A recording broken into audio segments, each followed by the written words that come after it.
We're so glad you've joined us on the ERLC podcast to explore how the Bible addresses important cultural issues pertaining to life, religious liberty, marriage and family, and human dignity, and how we can walk in wisdom for God's glory and for the flourishing of our neighbors. If you're enjoying this podcast and find it helpful, please leave a review wherever you listen. This will help more people find and benefit from what we're learning together.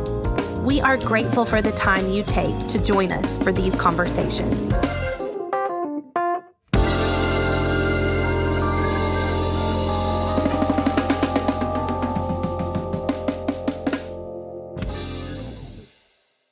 You're listening to the ERLC podcast. I had to hit the dial in the middle of the mic, like the dial. It was muted. Nice. Here, Brent, I had to literally hit the dial to unmute myself. Yeah, that's what I did. I know. Hit it again. But do you know? I'm waiting for Gary to let me back in. Now, how is this? Oh, there it is. Oh, Brent. Wow. As 2020 comes to a close, we're thankful for the role we've been able to play in your lives. We're thankful that we get to assist churches by helping them apply the gospel to moral and ethical questions of the Christian life, and by speaking from our churches as a witness to the public square. This podcast is one of the many ways we do this. If you've benefited from the content shared on this podcast, would you please consider making a year-end donation? We're supported by the cooperative program of the Southern Baptist Convention, but any individual donations we receive apart from that goes to placing ultrasound machines in pro-life pregnancy centers and advocating for religious liberty and human dignity here at home and across the globe. Please consider making a year-end donation at erlc.com/donate. Hello, and welcome back to this week's episode of the ERLC podcast, where every week we're talking about our work here at the ERLC and the things Christians need to know about the things going on in the world. I'm Josh Wester, and with me on the podcast today, as always, are my co-hosts, Lindsay Nicolay. This is the hello that almost didn't happen because I thought maybe I was going to have a baby last night, but I didn't. Here I am. Man, baby Instead, watch. it's podcast baby time. That's right. Well, we're glad you're here with us, and also with us is our colleague, Brent Leatherwood. Ho, ho, ho from Tennessee. Well, because I'm doing that because this is the last actual episode before Christmas, before our special episode, of course. Yeah, we haven't revealed what's coming, but it's a big deal. That. So get excited, people, and it is it's a thing to be excited about, and we are going to share a little bit more about that with you later in the show. Also in the show today, we're going to talk to our friend Mary Wiley. Mary is an author. She works at Lifeway, which is just down the road from our offices here in downtown Nashville, and we are really excited to talk with her today about her new book, which is actually an 8-week study called Everyday Theology. But Lindsay, so that we can get into it, tell us what the ERLC has been talking about this week. Yes, let's get going on these articles because listeners do not know it's taken us forever to get started. So we have a very important article, first up, with the news that the vaccine has made it to the U.S. and nurses, healthcare personnel have started to get the vaccine. Christians are having very real concerns about it. And so our staff has written an explainer titled COVID-19 and the Concern about Abortive Fetal Cells in Medicine. So what this does is just breaks down how this vaccine was developed, what goes into it, and what are those abortive fetal cells that people are worried about. And this goes all the way back to the 70s and 80s. And we explain what that is, and we try to help form the Christian conscience so that you can be able to think clearly and biblically about making a choice as to whether or not you want to receive this vaccine. Yeah, Lindsay, I'm really glad that we put this resource together because it is something that we have received an enormous amount of feedback and questions here at the ERLC, and then all of us personally have had so many conversations with friends and family members who have, honest and sincere questions about whether or not they should take the vaccine. What does it mean in terms of the ethics, and also just is it safe and is it going to be effective? And so this article, and actually there's a host of articles we've put together, even linked in this one, that answers or attempts to answer many of those questions. And like you said, it provides information so that you can make decisions in line with your own conscience. One of my friends she's a pharmacist at the VA. She posted a picture of herself getting the vaccine yesterday, and just trying to help assuage some of the fears that people have surrounding the vaccine, to see someone who they know and trust, who is also a Christian, being able to just model like, hey, I've taken in this data. I understand the risks. I understand what is this vaccine consist of. And she was trying to, put herself out there as someone who is saying, hey, based on everything that we know and the situation that we find ourselves in, I am making this decision. And I'm encouraging you to follow my example. I thought that was really cool. And I appreciated the fact that we put a helpful analogy in there about if there was a murder victim who was also an organ donor. I think that kind of example helps people think through this. And so, yeah, and then we bottom line it as the piece ends. And it says, Christians are not morally culpable if they use treatments and vaccines that were developed using these cells, which I think people need to have that kind of crystal clear understanding as we are thinking through these vaccines that ultimately are going to save lives. I think that's really good, Brent, to put the bottom line up front there for people like that we do think that this is an ethically acceptable vaccine for Christians to take. And at the same time, we are very careful in the article to walk you through both the history and the facts surrounding surrounding fetal tissue research and this particular fetal cell line that has been used. And the analogy that you gave there, Brent, about the murder victim is certainly one that we work through in that article. And our whole goal is to show you in this that while we oppose the harvesting of fetal cells from elective abortions, and we don't think that should be used for medical research, in this case where we're talking about, especially the vaccines that are out there right now, that those cell lines are not even involved in the production. They were involved in the testing phase, but they're not even involved in the production phase of these vaccines. We tried to be very careful in setting all that forth. And so this is an incredibly important article for Lindsay to highlight. And if you have questions about the vaccine, this is one of many resources that we have available for you. And as Josh pointed out, there are other links within that article. And we just want to point out, too, that we think it is important that we as Christians think critically about these things and don't just blindly accept them. So that's why we want to provide these types of resources, and we welcome these questions. So if you find yourself with more questions, feel free to email us at info@erlc.com, and stay tuned to the end of the episode, and I'll give you Josh's personal cell phone number. Just kidding. So moving on to another appropriate article in the midst of what a hard season 2020 has been. Jordan Wooten, who was an intern with us, has an article titled, How Lament Can Lead to Hope in a Time of Plague, Grieving Our Losses Amid the Pandemic. He says this: life as a creature in a fallen cosmos is hard. We're vulnerable in more ways than we're willing to admit, susceptible to the smallest of inconveniences and largest of calamities. Lamentation, therefore, should be a central part of the church's shared vocabulary. And of course, lamentation is where we cry out to the Lord. But it doesn't just stop there in It's not a sense of despair. It's a sense of crying out to the Lord in hope, because we know that ultimately he's going to deliver those who are his. So I thought this was appropriate during the Advent season as we're focused on the waiting. The picture came to mind when I was watching some of the news coverage of the vaccines arriving and people getting the vaccine. And it just sparked those words, a thrill of hope. And it reminded me of how Jesus came to us kind of like this, like God with us came to us in the midst of darkness and a dark time, and he became the suffering Savior in order to deliver us. So this is an appropriate article that I pray will lift your face toward the Lord and cause your heart to cry out to him, even as you trust him in the midst of such trying times. And then finally, we have an article by our very own Jason Thacker. And this is an explainer on something that you may or may not have heard of. I hadn't heard too much about it until my coworkers were talking about it. But it's about Parler and why Parler matters. And Josh and Brent might be able to talk about this more. But it's a new social media platform that has gained growing popularity, especially after the November election. And it It has a user base that is largely very similar as far as their political convictions, but they claim to not do some of the censoring that Twitter and Facebook are doing. And so Jason explores what this is, and again, why it matters in our civil discourse.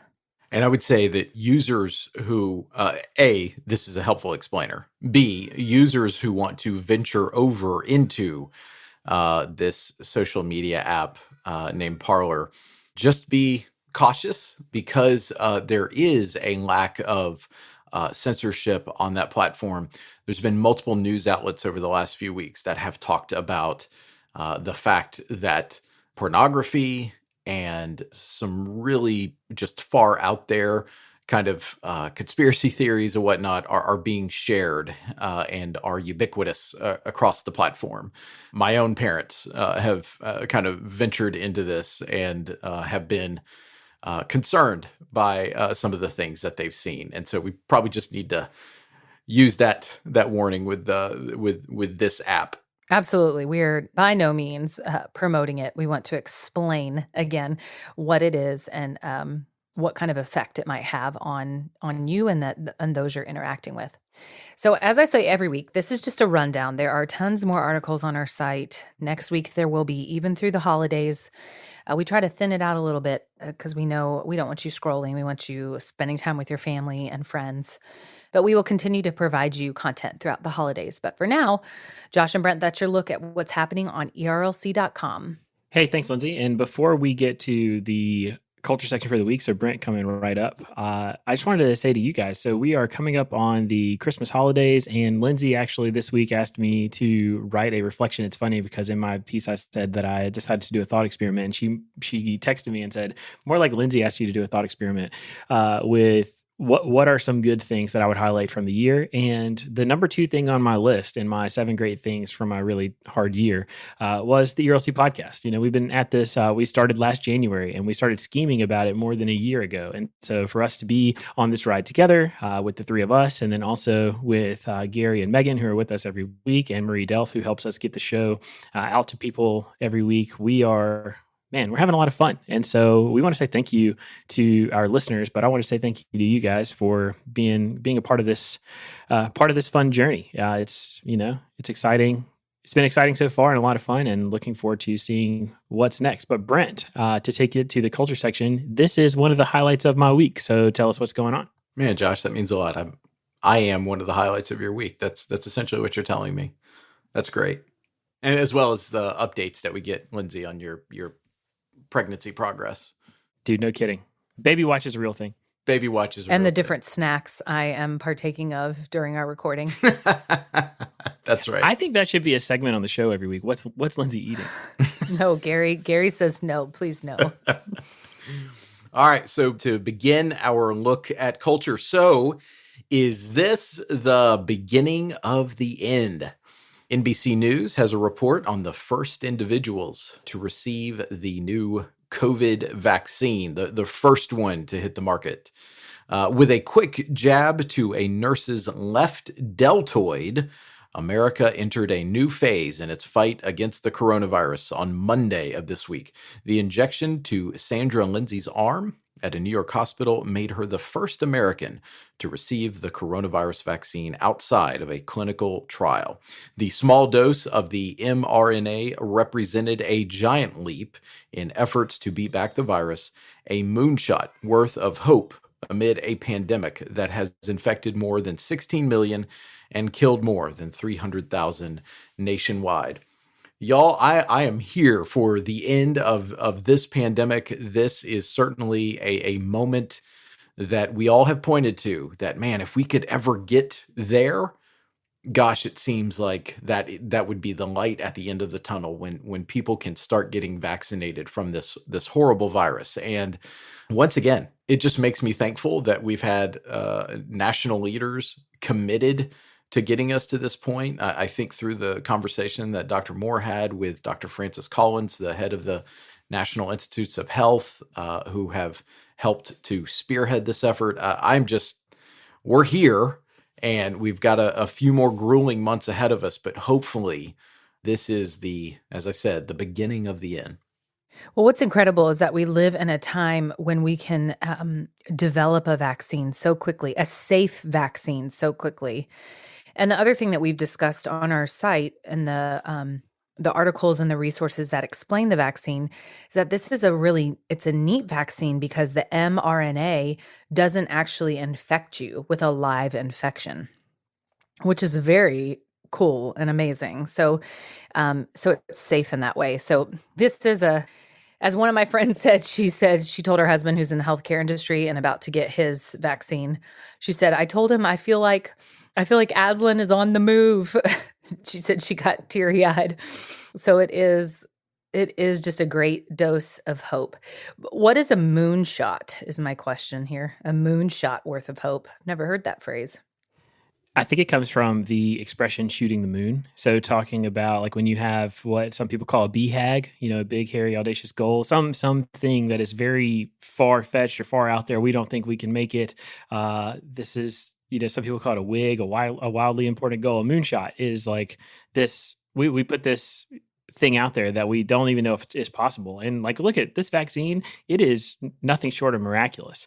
I remember, there's been a lot of talk this week about the news organizations that basically mocked President Trump when he talked about the idea of having a vaccine by the election or before the end of the year. And, because at the time that seemed crazy. It had never happened in such a short time span. And this is something that faster than anyone thought possible is going to be part of what, God willing, delivers us from the end of this plague.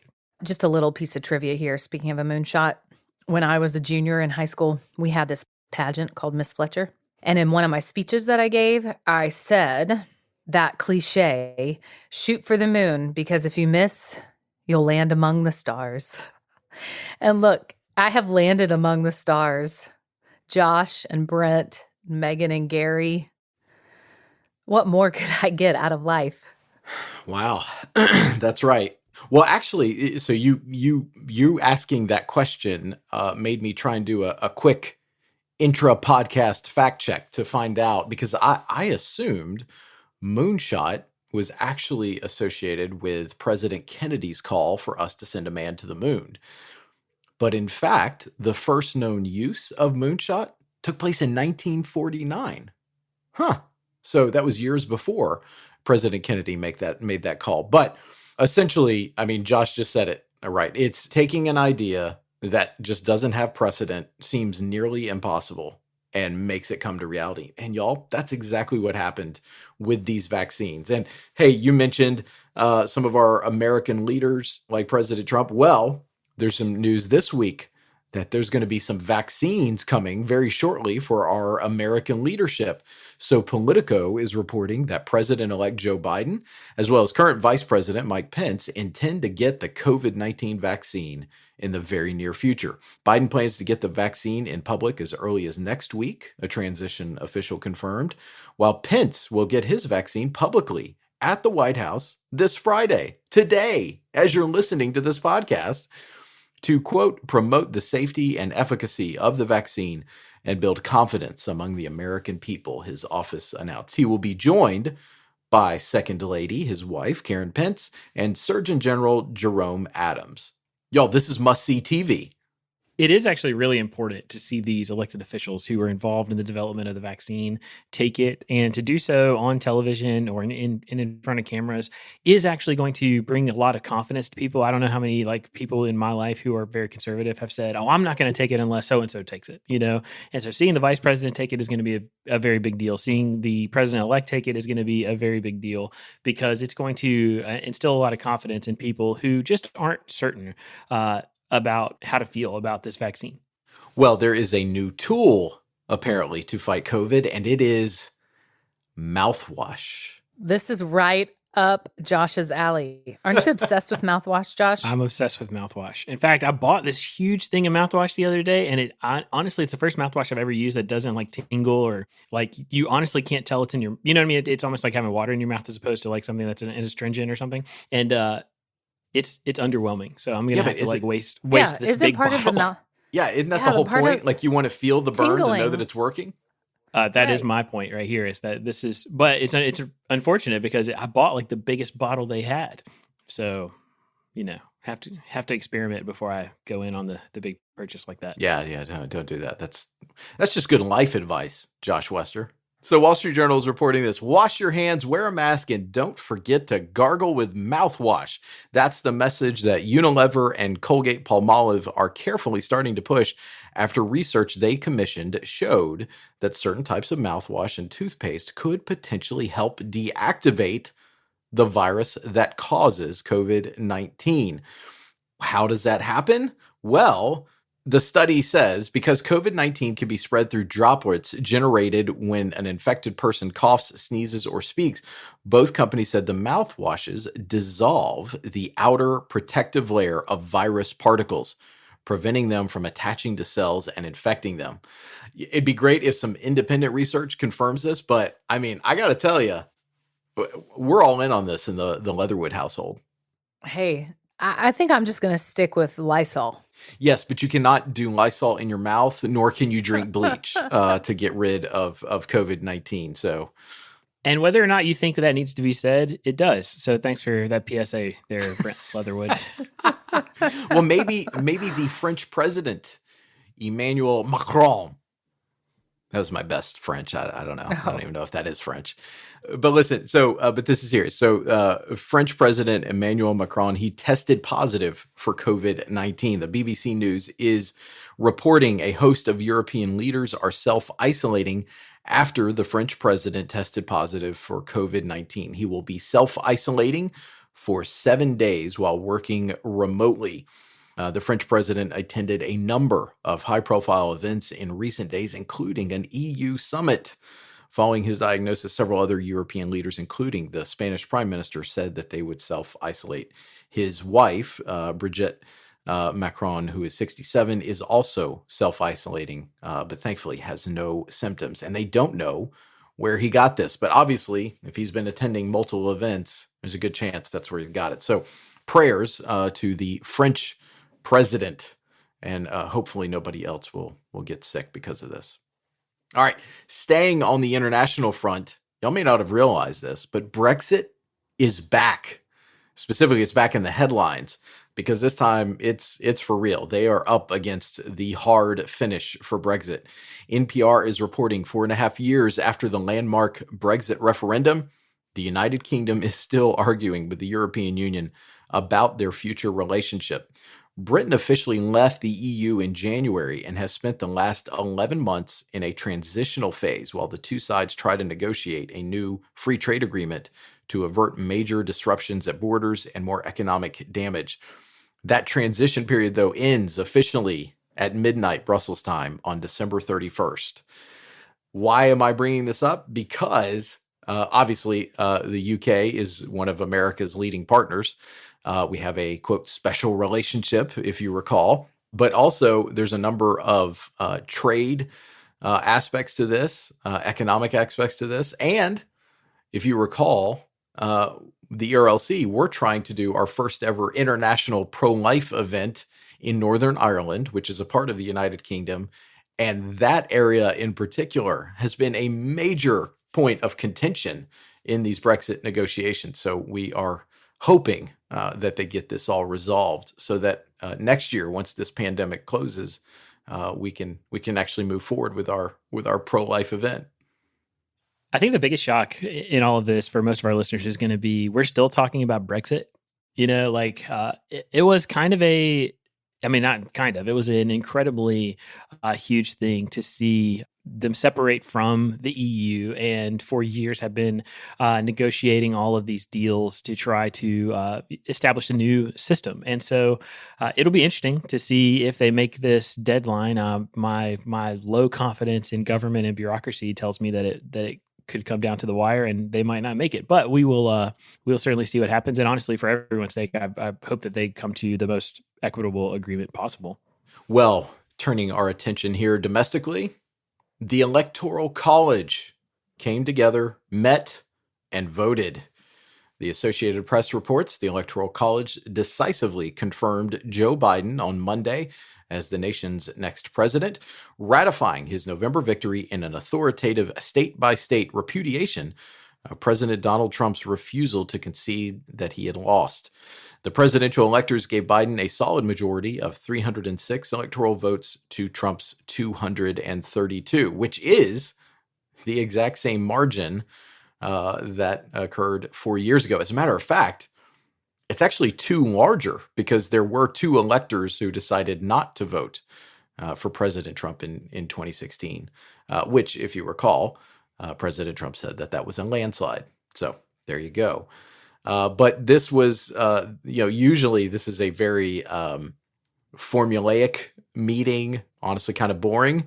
Well, there was heightened security in place in some states as electors met to cast their paper ballots with masks, social distancing, and other pandemic precautions taking place. So we have passed another important constitutional marker on the way to, the next line will be Congress just certifying that they have received these Electoral College results. And then on January 20th, Joe Biden taking office and being inaugurated as the next president. So, Brent, this is something that happens every presidential election, correct? Yes. And then is it usually around this time? It Or is. is it a different time frame based on controversies or whatever? No, It usually happens in mid-December. And so, this is exactly right on time. All right, Brent, got to put you on the spot. So one of the things people are going to want to know about is they heard last week leading up to the Electoral College voting about the possibility of alternate electors. What, if anything, do you know about that? What is there anything there? There's nothing there, but there was some talk that sort of an oppositional slate of electors would be nominated and cast their ballots, and some states went so far as to create fake-looking certification documents and sending them to the National Archives, which is where some of this paperwork goes. And so apparently one state ended up sending a forged slate of electors to the National Archives, I guess with the intention that the archives would accept them as part of the national record. That did not happen. As far as I know, the personnel at the National Archives simply moved them to the trash. But it's, this is something that is, it was talked about in some spaces on the internet, but it's ultimately not going to actually go anywhere. And one more question for our lightning round with Leatherwood before you get back to your rundown here. What happened to the Texas lawsuit? I was just scanning through your notes and it looks like we're not going to bring that up. But last week on the podcast, we talked about the state of Texas trying to get the Supreme Court to stop the votes from being counted from 4 different states. And we were speculating that this was going to reach the Supreme Court. What was the outcome there? Yes, that's a helpful reminder. And honestly, I couldn't remember when that was because that feels like maybe that was several years ago at this point. No, so the Supreme Court unanimously rejected this. Now, there was a couple of justices that arrived in a slightly different fashion to the decision. So the actual holding was a 7-2 decision. When you look at the 2 justices that decided to not agree with their colleagues, they simply said, "Oh, we would accept this, but then we would summarily reject it on its face." So, which is why I said it was unanimous that all 9 justices ruled that they would not accept what Texas and some of the other states that were supporting Texas's move. And so, what they were trying to do was basically say that their rights for this election were being infringed upon by the ways that these 4 other states, Wisconsin, Michigan, Pennsylvania, and Georgia, had conducted their elections.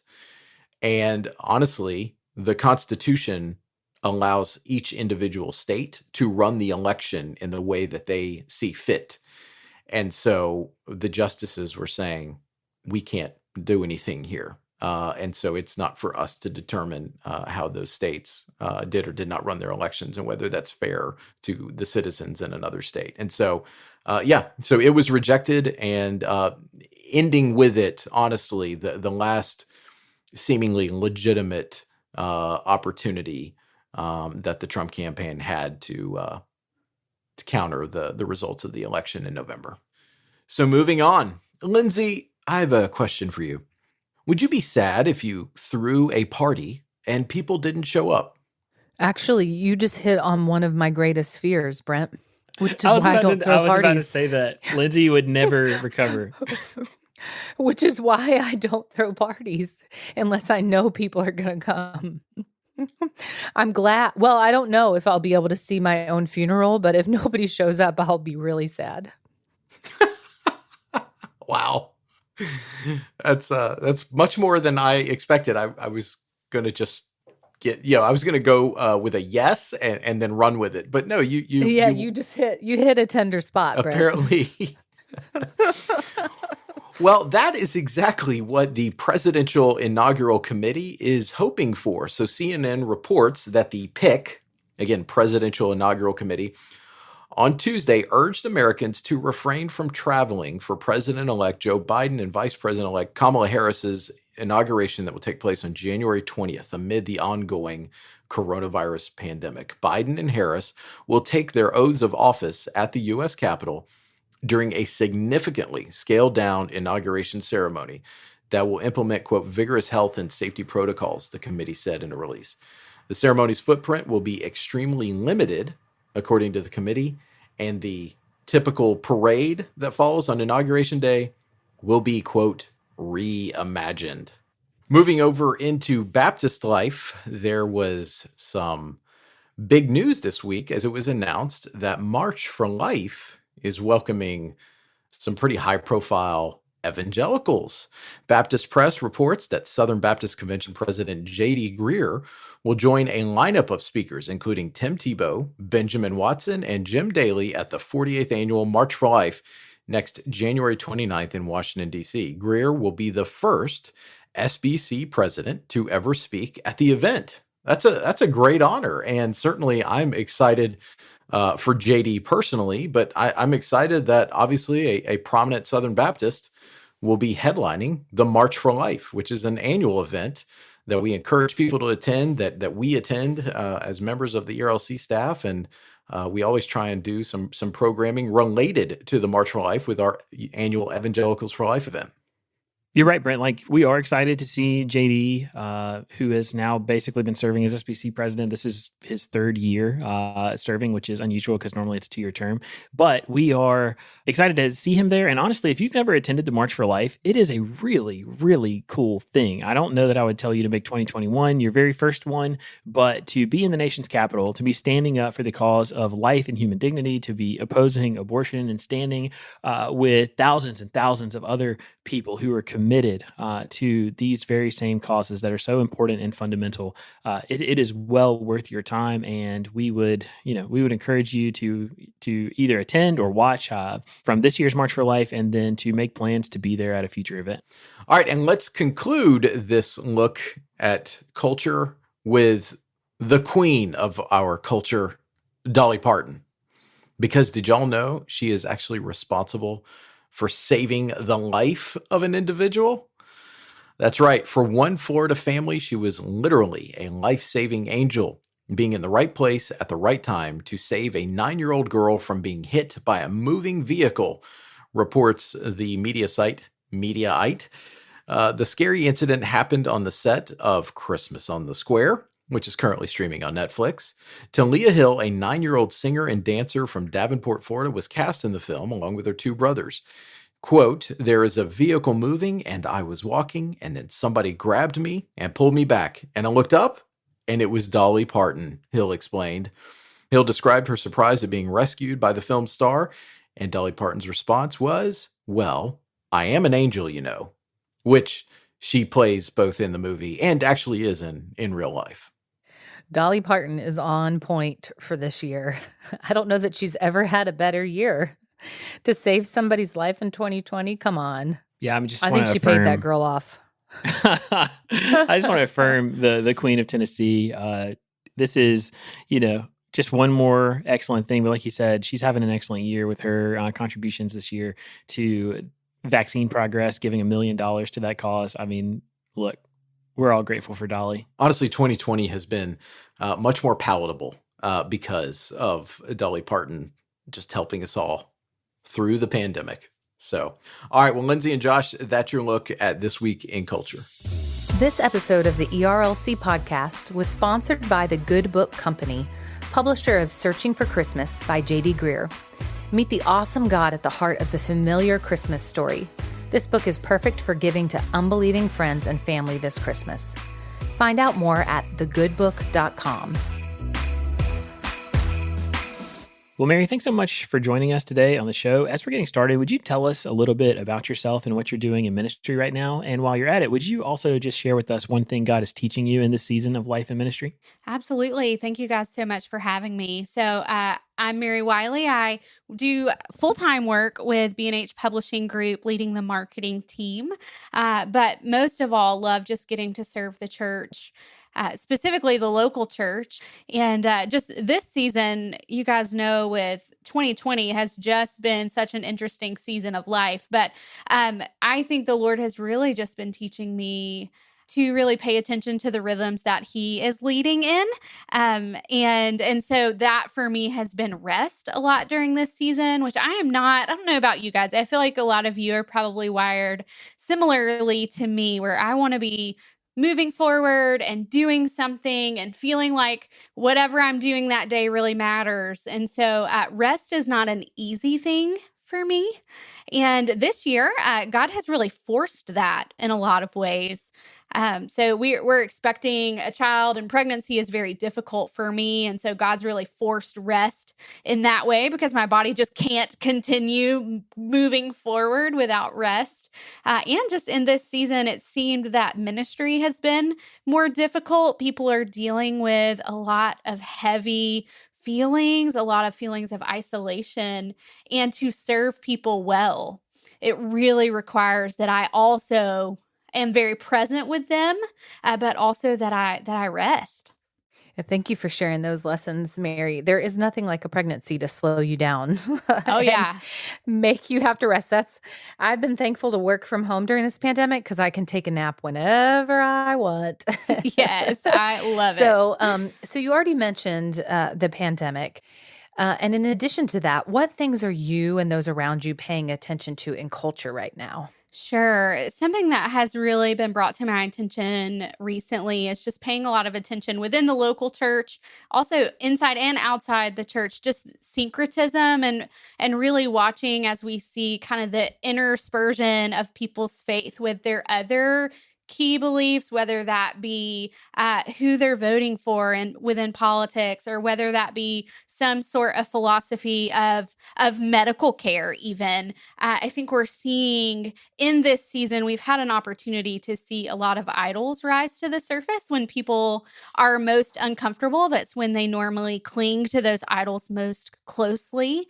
And I think 2020 has been a year of discomfort. And so I'm certainly paying attention to what we're seeing across the board that's really revealing what people deeply believe. And now syncretism, the mixing of ideas, has been something that God has been after his people about from the very beginning. It's not something that is new, and it's not something that's going to just go away and disappear out of our lives. And so it's a very real, everyday walking with the Lord of like rooting out the idols that are in our hearts and helping those that we're discipling, helping those that we're walking alongside do the same.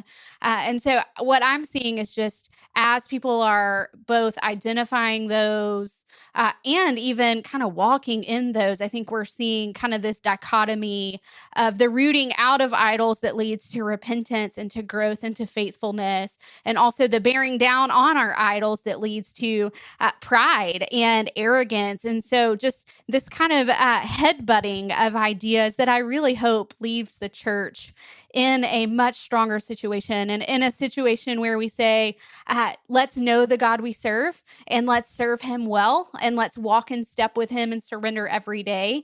And so culturally, I think we're seeing kind of the head of many decades of cultural discipleship, of media discipleship, of different philosophies that are discipling us as well. And so I hope that will in turn lead us to better worship the God that we do serve. Now, I am also, of course, following all of the vaccine details when it comes to COVID and how that's going to affect our local churches, going to affect events going forward. Events is a large part of my everyday work. And so, as we all know, those have kind of ended for 2020 in a lot of ways. I haven't traveled in months, which is a very unusual feeling.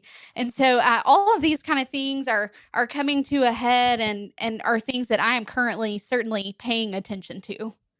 Well, if our audience didn't know it beforehand, just from the richness of that answer there, you gave us a good little theological lesson, and it just is another one of the reasons, Mary, that I'm thankful for your voice, and I'm thankful for the fact that you have a new book. It's called Everyday Theology, and it can serve as an 8-week study. Tell us a little bit about it. Tell us a little bit about the study, and what drove you to write this. Sure. So about, I guess it was 5 years ago now, I received a phone call from a random friend that also worked at Lifeway, and they needed a children's minister to serve in an interim role for a season. At the time, I was serving in children's ministry, had served as a children's minister during college. I was writing curriculum on the curriculum line that this particular church was using. And so this friend just kind of said, we could really use some help. This is what you're working on every day. Can you just come and fill a need for a very short season? As we all know, in local church ministry, interim seasons tend to last far longer than you ever imagined them to last. And so that transitioned into a 3-year kind of process of leading the children's ministry at Fairview Church out here in Lebanon, where we attend now. And so in that process, I got to interface with a lot of parents who had kids who were asking really hard questions. And so in the process of helping them walk through answering those of who is God? How can Jesus be 100% God and 100% man? I mean, these big theological questions that their kids were asking that these parents just were not equipped to answer. And many of these parents had been in church their entire lives. They knew the stories. They could, felt boarded out for you if you wanted them to, but they did not necessarily understand how stories connected or what God was saying about himself and the whole story of Scripture, the whole narrative of Scripture. And so as I served them, I saw a very real need. And as I looked in the market, I couldn't find anything that would meet that need. And so I talked to my pastor and started writing what would one day become Everyday Theology. So my sweet local church was certainly my guinea pigs when it came to writing this. And there was a lot of learning that happened through that. But this was written for my local church, for the women that I knew personally, who I felt like just needed to know who God is, who the God is that they serve, who Jesus is, what the Holy Spirit's work is and what he's doing in our everyday lives. And so all of these really just foundational doctrinal truths that they just didn't have a major background in. And I felt the need to really bring those to the forefront. And so each week walks through kind of a major category of what we would call systematic theology. And the goal of this study was not to download a bunch of knowledge or to help people better argue about what they believe. But the real goal of rightly done theology is that we would rightly worship God. And so my goal through this was, and I was quick to tell my people, I do want you to walk out of here knowing more and feeling more confident in what you believe and why you believe it and why it matters in your everyday life. But more than that, I want you to walk out of here just on fire, loving the God that you serve, knowing him rightly, and that every doctrine points you to worship.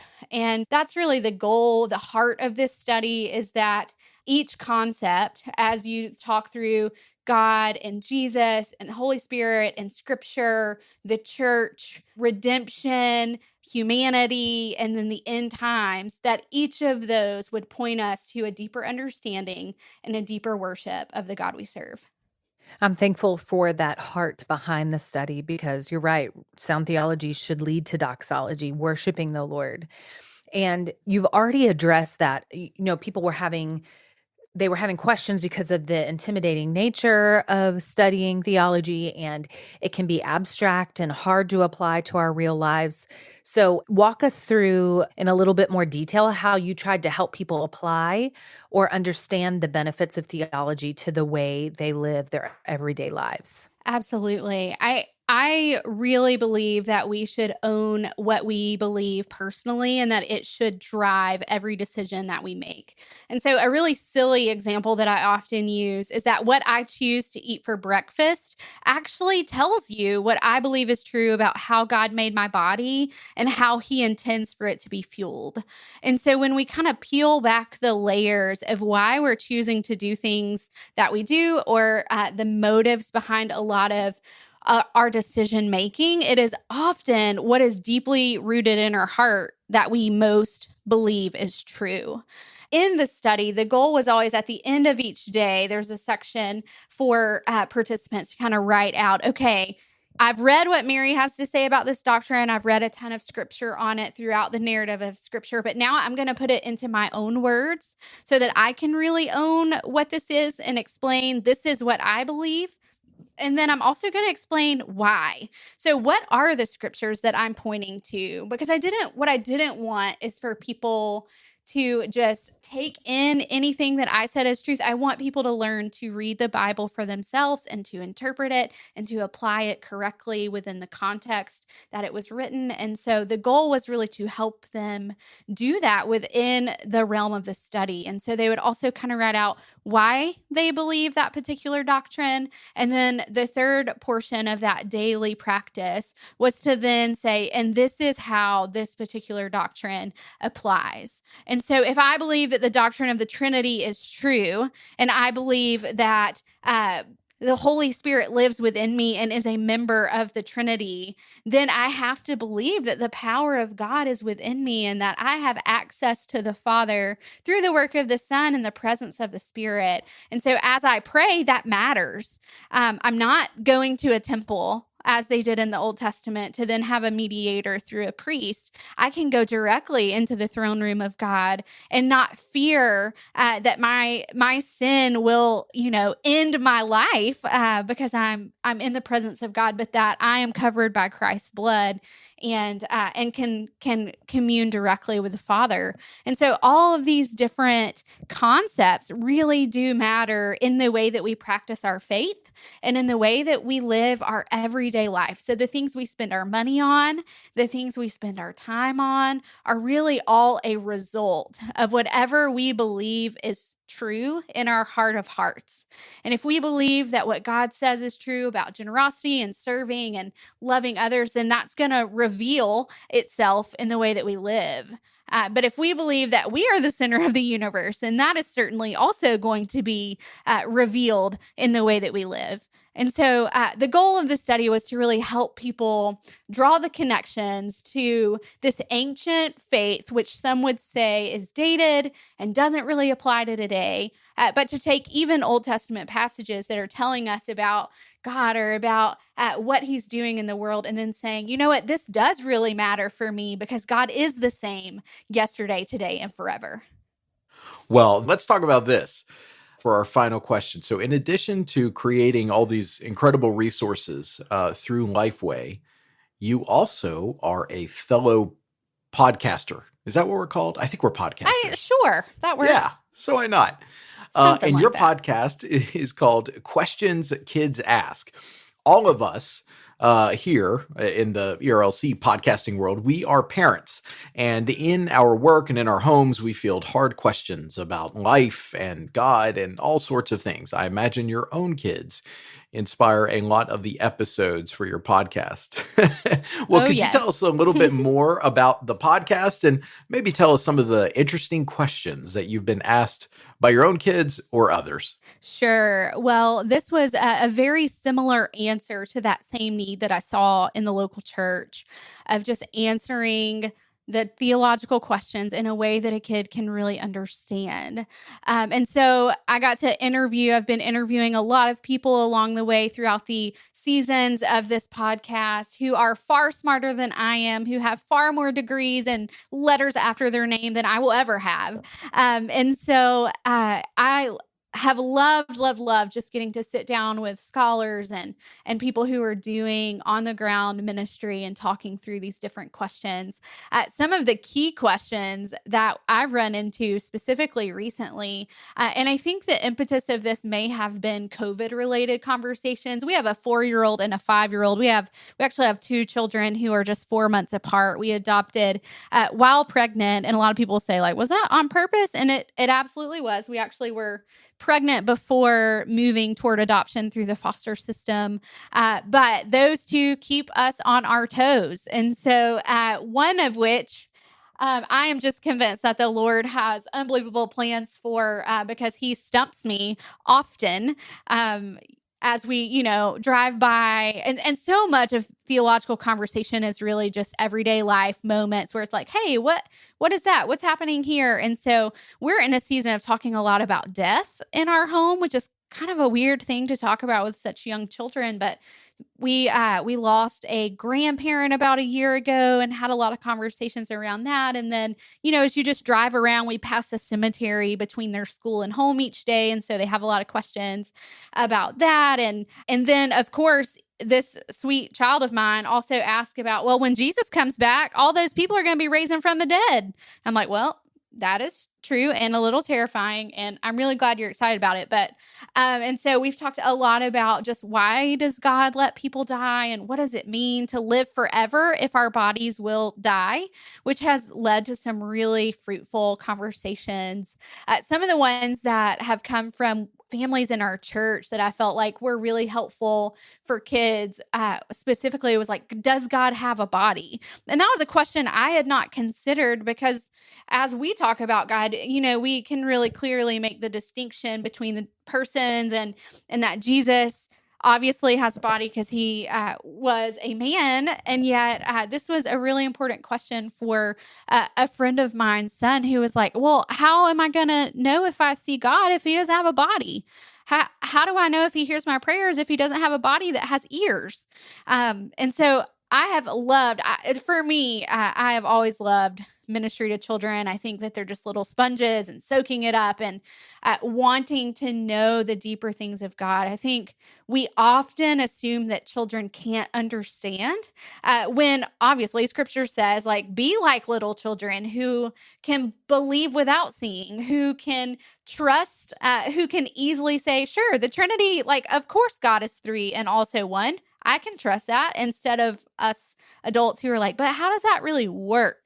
And so it has been just so fulfilling and such an honor to get to walk alongside parents as they seek to disciple their kids in their home and as they really lean into being that primary discipler for their kids. Mary, that is so good. And like the theme of this interview, it seems like, and of your ministry right now, seems to be taking the Bible and taking like truths about God and making them accessible, whether we're talking about to kids or to adults. You're talking about helping people love God with their minds and understand who the God that created everything and that we serve is. And so I think that is just really, really incredible. I was really struck when I heard about your podcast because I've always like thought there was such a need for that, for somebody to be able to take these concepts, because kids ask all kinds of questions. And like you said, a lot of times questions that as adults, we make all these assumptions or we're able to make connections that they just, their minds can't yet. And so the fact that you're doing this, I think is a real service to parents. And I hope more people will check it out. But we just want to say thanks so much for taking the time to join us today. We're incredibly excited about your book and we're also excited about the podcast. And we hope people will check both of them out. Thank you and so Merry much, Christmas guys. to you, Mary. Merry Christmas to you guys. I hope you have a great holiday season. So now it's time for the lunchroom, where every week we tell you about the things that we've been talking about with one another. Lindsay, I'm going to pretend like this is a party that you threw and we're all coming. So you get to go first. Tell us what's on your mind. I arrived fashionably late, Wait, of course. Yes. Thank you for making all of my dreams come true. Everyone came to my party. So, as you mentioned in your article, Josh, the 7 good things in a bad year or something like that, I can't remember the title, that at the very beginning you mentioned book awards and book lists, and I love those as well. And so the Gospel Coalition has put out some of their editors' favorite books from the year, books that they enjoyed. So that has a good lineup. Christianity Today, I can't remember if you put this in your article or not, but they had their book awards that they released, which is a great list. And there were a ton more on Twitter of book lists that I failed to save. Although I am going to need somebody to do like a book list for, not for dummies, but for those who would like to escape reality. Because some of these books, I mean, I like a good academic book every once in a while, but I need some good fiction recommendations. I need some good, I don't know, not cookbook recommendations, but, just some good, fun books. And these lists always fail to include those. So if you have some, send them my way. And I'm not talking to you, Josh and Brent, because we know from last week you do not have good, fun books to recommend. Yeah, I'm really sorry to let you down. Or as the kids say, sorry, not sorry. They say #sorry, not sorry. Honestly, I wouldn't know. But speaking of fun things and escaping reality. So I have really, really been limiting my time on social media for almost a month now, and it has been really good for my soul. But in the few minutes that I was allowing myself yesterday to mindlessly scroll on the internet, I came across this video that I'm just calling like the snowpocalypse video, but basically it is, I don't even know where this happened, but it is a frozen town, presumably in the United States, where like in the middle of the city, there are everything is frozen. There's so much snow on the ground. I'm assuming it's snow and ice. And so clearly this person is filming from an upper story, looking down on this intersection. And then you see this car and it can't stop. And so, but it's all happening in slow motion. So this car can't stop. And then finally it stops. But then I'll know there's a city bus coming behind the car. And it just kind of, is it going to stop? Is it going to? Yes. And then it hits the car. And then there's a guy driving a truck that has a ladder on the top of his truck. And he comes and he can't stop. So then he hits the back of the bus. But then there's another city bus. And so this guy and his poor ladder, which extends past the front and back of his truck, just gets wedged between these two city buses. There's a police officer that comes to try to help out and can't stop, and he slides down the hill and hits something, and then on and on and on. It's like a 2-minute video with music in the background. There's nothing inappropriate, but you could just watch it and just laugh, because it is other than the cars being damaged, nobody gets hurt.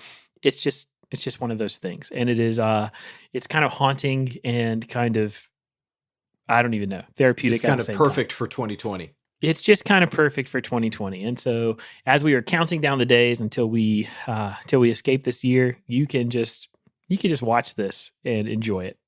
I lived in Michigan for 2 years, and that's after being raised in Florida. So, I knew just enough to be dangerous about driving in the snow and ice. And it's actually one of my favorite things because, again, I don't understand the implications of what all can happen. And I lived in small town Michigan. So it's not like I had to get on the highway. I was in a whiteout one time, and that was not fun on the highway.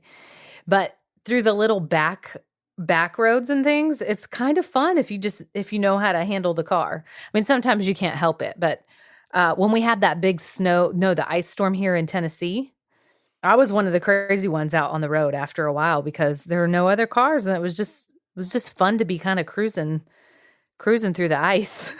Yeah, growing up, kind of weird. We did that on 4-wheelers. We tried not to do it in our actual vehicles.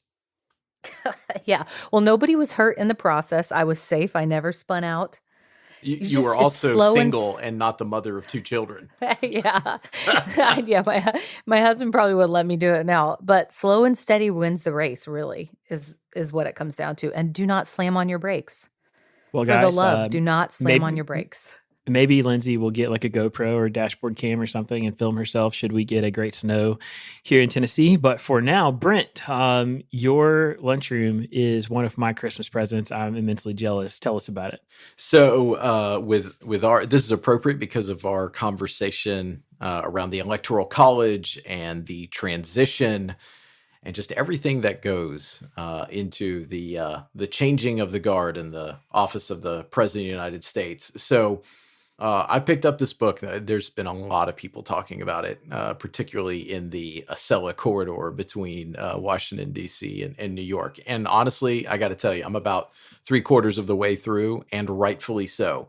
It is a biography of James Baker. Now, that name may not necessarily just like leap to the front of folks' mind, but it should. So the book is titled The Man Who Ran Washington, The Life and Times of James A. Baker III. It is written by Peter Baker and Susan Glasser. I mean, they are a powerhouse reporting couple. They're married. And Jim Baker, what's funny is I was hoping like last year, as I was just thinking through some of the people that have shaped the country over the years, I even said to myself, I would love to read a biography of James Baker. And lo and behold, 2020 produced it. And I'm so thankful for it because this man, he's the former White House chief of staff. He was a former secretary of Treasury, former secretary of the state. I mean, this guy has just done it all. What an amazing life. And I honestly, I cannot recommend this highly enough for our audience. If anything that you've seen from the election, from the transition, just thinking through, how does a White House run? How does a White House prepare to hand over power and take power? This is the book for you. It's a great read. It's not difficult. You're going to be given insight into so many backroom discussions in the halls of power in Washington. I mean, it's just a thoroughly entertaining read. And honestly, James Baker, he has led a remarkable life. And I'm just so glad that these two reporters decided to document it for us. Well, I'll just jump in and say, I cannot wait to get my hands on this book and to read it. It is one of those. It's one of the books that is at the very top of my Christmas list, and one I anticipate reading over the holidays with just immense joy. So, thanks for that preview. Well, thanks so much for listening to today's show. We had a lot of fun recording it, and we wanted to let you know that next week we are incredibly excited because we are doing something different with the ERLC podcast. We are recording basically what we are calling a supercast or a megacast, where we are taking all of our ERLC podcast hosts and we're getting together to do some just a Christmas episode. And it's not necessarily geared around Christmas, but it's just us talking to one another. So our friends on the Capital Conversations podcast, which are our colleagues in DC, our colleague Jason Thacker, who does the Weekly Tech podcast, is focused on all things technology. We're going to be together and having a conversation that we're excited to share with you. So look for that next week in your feeds. But for today, thanks so much for listening. You can find links to all the things we talked about in the show notes. And for Brent and Lindsay and the whole gang, we want to say thanks so much for listening. And we will be back next week with the Megacast.